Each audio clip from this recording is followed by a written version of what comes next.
இலங்கையின் அரசியல் வரலாற்றை பின்னோக்கி பார்த்தால் மொழி என்பது மக்களை ஒன்றிணைக்கும் கருவியாக அல்லாமல் பல சந்தர்ப்பங்களில் பிரித்தாலும் அரசியலின் ஆயுதமாகவே பயன்படுத்தப்பட்டிருக்கிறது. குறிப்பாக SWRD பண்டாரநாயக்க காலத்தில் மொழியை மையப்படுத்திய அரசியல் நாட்டின் இனங்களுக்கிடையில் ஆழமான நம்பிக்கையின்மையை விதைத்தது. அதன் பின்னர் பல ஆட்சிகள் அந்த பிளவுகளை சரி செய்ய தவறின. குறிப்பாக ராஜபக்ஷ ஆட்சி காலத்தில் இன மற்றும் மொழி உணர்வுகள் தேர்தல் அரசியலுக்காக உச்சபட்சமாக பயன்படுத்தப்பட்டதால் பரஸ்பர சந்தேகம், அச்சம் மற்றும் பதற்றம் மேலும் தீவிரமடைந்தன. ஒரு நாட்டின் பல்வகைமையை பலமாக மாற்ற வேண்டிய இடத்தில் அது அரசியல் லாபத்திற்காக பயன்படுத்தப்பட்டதே நமது வரலாற்றின் வேதனையான உண்மை.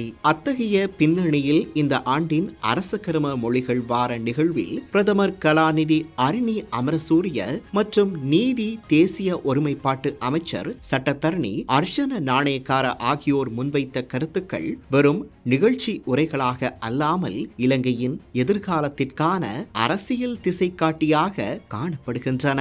ஒவ்வொரு பிரஜையும் தனது சொந்த மொழியில் அரசு சேவைகளை பெறும் உரிமை பெற்றவர் என்ற பிரதமரின் வலியுறுத்தல் மொழி உரிமையை ஒரு சலுகையாக அல்ல, அரசியலமைப்பு சட்டம் வழங்கிய அடிப்படை உரிமையாக மீண்டும் நினைவூட்டுகிறது.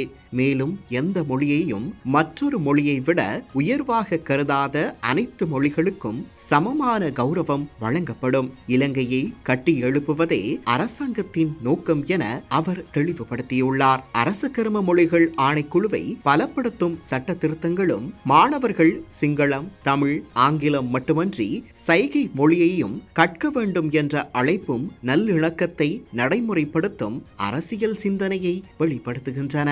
அதேபோல் அமைச்சர் அர்ஷன நாணயக்கார கூறிய ஒரு கருத்து மிகவும் ஆழமானது. பல தசாப்தங்களாக நீடித்த இன முரண்பாடுகள் பன்முகத்தன்மையை ஒடுக்குவதால் அல்ல, அதை மதிக்க தவறியதாலேயே தீவிரமடைந்தன என்ற அவரது கருத்து நமது வரலாற்றின் கசப்பான பாடத்தை நினைவூட்டுகிறது. தேசிய ஒற்றுமை என்பது அனைவரும் ஒரே மொழியை பேசுவதில் இல்லை, ஒருவரின் மொழியையும் கலாசாரத்தையும் மற்றவர் மதிப்பதில்தான் இருக்கிறது என்ற அவரது நிலைப்பாடு உண்மையான நல்லிணக்கத்தின் அடித்தளமாகும். கடந்த காலத்தில் மொழி உரிமைகளை புறக்கணித்ததே நம்பிக்கையின்மையும் ஆயுத மோதலையும் உருவாக்கியது என்பதையும் அவர் முன்னரே சுட்டிக்காட்டியிருந்தார். மாற்றத்திற்கான அறைகூவல் வெறும் வார்த்தைகளில் முடிவடையாமல் அரசின் ஒவ்வொரு நிறுவனத்திலும், ஒவ்வொரு அரச சேவையிலும், ஒவ்வொரு பாடசாலையிலும், ஒவ்வொரு குடிமகனின் அன்றாட அனுபவத்திலும் உயிர் பெற்றால் அதுவே உண்மையான தேசிய நல்லிணக்கத்தின் வெற்றியாகும்.